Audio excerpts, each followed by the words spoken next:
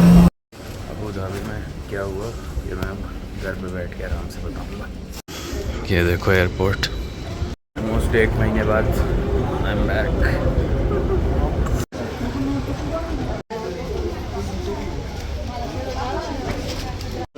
ये देखो Indian team आ रही है यहाँ पे, क्योंकि मैं जा रहा हूँ। बहुत टाइम बाद लौटा हूँ इंडिया। भाड़ में जाए सब। Welcome to India. This is a different feeling guys. Immigration पे खाली है, कोई भीड़ नहीं है। चलो हो गया भाई सब क्लियर, इमिग्रेशन वगैरह। 4 जुलाई 2024 की डेट है आज। अब जा रहा हूँ घर। अबू धाबी के एयरपोर्ट में क्या हुआ क्या नहीं, सब आपको मैं आराम से बैठ के बताऊँगा। देखो यहाँ इंडियन क्रिकेट टीम आ रही है, उसी के लिए इतने सारे ये सब खड़े हैं। क्रिकेट में मेरा कोई इंटरेस्ट नहीं है, मुझे लेने हैं। मैं निकल रहा हूँ अब। हाँ जी दोस्तों, घर आ गया हूँ वापस। अब मैं 4-5 दिन बाद वीडियो बना रहा हूँ, टाइम नहीं मिल रहा था। आपको बताता हूँ। सबसे पहले मैं गया अबू धाबी एयरपोर्ट पे। ऑनलाइन चेक इन कर रहा था मैं, हुआ नहीं मेरे से। उस पर लिखा था कि यू हैव बीन रिस्ट्रिक्टेड और समथिंग लाइक दैट, एतिहाद की वेब चेक इन की वेबसाइट पे। फिर मैं पहुंचा एयरपोर्ट काउंटर, वहाँ चेक इन करने गया। वहाँ पर 2 पाकिस्तानी बैठे हुए थे। उन्होंने मेरा ये सब चेक किया, डॉक्यूमेंट्स। उन्होंने कहा सर कोई प्रॉब्लम नहीं है, आपकी डॉक्यूमेंट्स तो सारे आपके सही हैं और IATA की वेबसाइट पे ये चेक करते हैं। मुझे पता था, मैंने भी उस पर ही चेक किया था पहले। जितनी भी एयरलाइंस है ना, IATA ट्रैवल, आप सर्च करना गूगल पे। आपको वीज़ा चाहिए कि नहीं, क्या हेल्थ कार्ड को जो भी है सब उस पर पता चल जाएगा। तो उस पर उसने चेक किया, कह रहा हाँ यहाँ तो सही दिखा रहा है, अभी आपको लेकिन थोड़ी देर वेट करना पड़ेगा, हमारे टीएल है, टीम लीड होता है या सुपरवाइज़र, उसकी मीटिंग चल रही है बंदे की। मैंने कहा चलो भाई ठीक है। 10 मिनट बोला उसने, वेट किया मैंने। फिर 10 मिनट हो गए, 15 मिनट हो गए, 20 मिनट हो गए। बैठा था मैं वहाँ पे, फिर उठ के आ गया, उसके सिर पे खड़ा हो गया मैं। कितना वेट करूँ भाई, जब हर चीज़ मेरी एकदम क्लियर है। मुझे जाना था अबू धाबी से कुवैत, फिर वहाँ पे 2 घंटे 50 मिनट का लेओवर था, वहाँ से इंडिया। सबसे पहले प्रॉब्लम क्या हुई थी मैं आपको बताता हूँ। मैंने जब सारी पूरी प्लानिंग कर रहा था अपनी ट्रिप की, मैंने सोचा था कि मैं कुवैत भी घूम लूँगा, 4 कंट्रीज़ हो जाएंगी टोटल इस बार में ही। फिर मैंने सबसे पहले विज़ एयर की एक फ़्लाइट कराई अबू धाबी टू कुवैत। उसमें मैं सुबह कुवैत पहुँच जाता 10 बजे शायद। फिर रात पे मेरी फ़्लाइट थी ऑलमोस्ट, मुझे लग रहा है रात के 11-12 बजे। जज़ीरा एयरवेज़ की फ़्लाइट थी कुवैत से दिल्ली। कुवैत छोटी सी कंट्री है, कुवैत सिटी उसकी कैपिटल है। मैंने सोचा इतने घंटे तो काफ़ी होंगे लेओवर के लिए। ट्रांज़िट वीज़ा भी मैंने सर्च किया गूगल पे जब बुक कर रहा था, फिर इंडिगो की साइट पे आया that yes they do have a transit visa for Indians. हो गया, मैंने बुक कर लिया। ज़्यादा मैंने वीज़ा के बारे में सोचा नहीं, मैंने कहा छोटी सी कंट्री है, इतना कुछ होगा नहीं, इंडिया के साथ रिलेशंस भी अच्छे हैं। फिर मुझे पता चला कि कुवैत का ट्रांज़िट वीज़ा होता ही नहीं है, किसी भी कंट्री के लिए कोई ट्रांज़िट वीज़ा नहीं है। बड़े अजीब रूल्स हैं भाई, हाईली डिसइंटरेस्टेड है वो कंट्री टूरिस्ट्स में, कुछ है भी नहीं वहाँ टूरिज़म के लिए। फिर मैंने कहा चलो भाई टूरिस्ट वीज़ा देखते हैं। मिनिमम 50,000 का टूरिस्ट वीज़ा था। मैंने कहा ये 12-14 घंटे के लिए 50,000 मैं घंटा नहीं खर्च कर रहा हूँ किसी कंट्री के वीज़ा के लिए। फिर भाई साहब इतनी प्लानिंग प्लॉटिंग, इतना सोचा समझा, फिर मुझे एक मिली एतिहाद की फ़्लाइट 5,000 की थी। उसको जैसे ही बुक करने गया ना मैं, यही वाली जिससे मैं आया, उसके रेट हो गए 36,000। उस दिन मैंने छोड़ दिया, मैंने कहा इन्होंने आईपी एड्रेस वगैरह ट्रैक किया होगा या क्या जो भी। फिर मैंने छोड़ दिया, थोड़ा दिमाग लगाया मैंने, हूँ तो इंजीनियर ही मैं भी अपना इंजीनियरिंग वाला दिमाग लगाया पूरा। फिर मैं उसको 1-2 दिन 3-4 दिन VPN लगा के ट्रैक करता रहता था, रेट नहीं कम हो रहे थे। कोई नहीं, मैंने तब से एतिहाद में फ़ोन किया कि मेरा, क्योंकि पहले तो 14 घंटे का वो ट्रांज़िट कुवैत एयरपोर्ट पे मेरा दिमाग ख़राब हो जाता। 14 घंटे वो जाने देते ना जाने देते। वैसे तो इंडियंस के लिए 24 आवर्स का लेओवर विदाउट वीज़ा है कुवैत एयरपोर्ट पे, बट 14 घंटे भाई मेरे बस का नहीं है 14 घंटे कहीं एयरपोर्ट पे बिताना। और जाते समय शारजा एयरपोर्ट पे भी मेरा रात में पता नहीं कितने घंटे का लेओवर था, अभी याद नहीं है मुझे, मैं भूल गया। ऑलमोस्ट 1-1.5 महीने हो गए हैं मुझे, अब अगली ट्रिप की तैयारी है। खैर फिर एतिहाद की ये फ़्लाइट में ट्रैक करता रहा।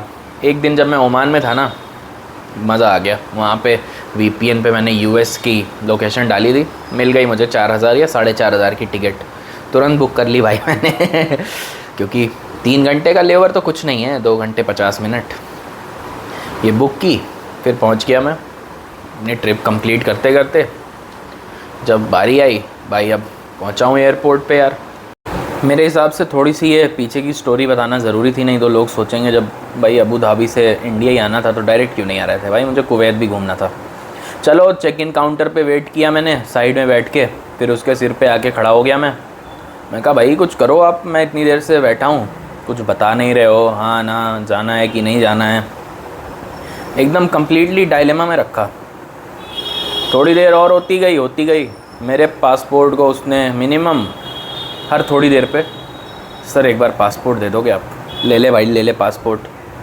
फिर वीज़ा नहीं, हाँ अगली जज़ीरा एयरवेज़ की फ़्लाइट कुवैत टू दिल्ली, वो फ़्लाइट महंगी थी इसीलिए मैंने कैंसिल नहीं करी। पैसे तो मैंने बचाए। विज़ एयर की फ़्लाइट मेरी सिर्फ 1,000-1,500 की थी अबू धाबी टू कुवैत, जो मैंने छोड़ दी थी, ये वाली फिर बुक की। तो क्या हुआ, फिर वेट करता गया, बार बार पासपोर्ट ऑनवर्ड टिकट। भाई उसने मेरा दिमाग ख़राब कर दिया, मैं सीधे बता रहा हूँ आपको। पर वहाँ पे मैंने भी अपना दिमाग लगाया ना, अपनी शक्ल पे कोई ऐसी शिकन आने दी। बस मैंने उसको कहा भाई साहब मेरे पास पैसे ही नहीं है, तो मुझे अगर ये मेरा ये कर दोगे ना, मुझे बोर्डिंग नहीं करने दोगे, लुट जाऊंगा भाई, एकदम सड़क पे आ जाऊंगा। पैसे ही नहीं है, स्टूडेंट हूँ, एकदम गरीब हूँ मैं। आई कार्ड था मेरे पास पहले का, वो दिखाया उसको मैंने। पूरा दिमाग लगा दिया मैंने। उसका मूड था नहीं, उसका वो बंदा ठीक था वैसे, मैं आपको सही बताऊँ, उसकी शक्ल से हर चीज़ से लग रहा था। पर उसके साथ वाला था एक मोटा सा, वो गायब हो गया, वहाँ से निकल गया। उसका इंटरेस्ट था नहीं कोई मेरी मदद करने में। लेकिन जो चेक इन काउंटर पे दूसरा बंदा था ना, बढ़िया आदमी था भाई, उसने ही मदद की। उसका टीम लीड भी, उसको कॉल की उसने, तो उसने मना कर दिया कि नहीं हो पाएगा। यही हो रहा था, मना कर रहे थे बार बार, फिर बीच में बोल देते थे कि नहीं आप जा सकते हो।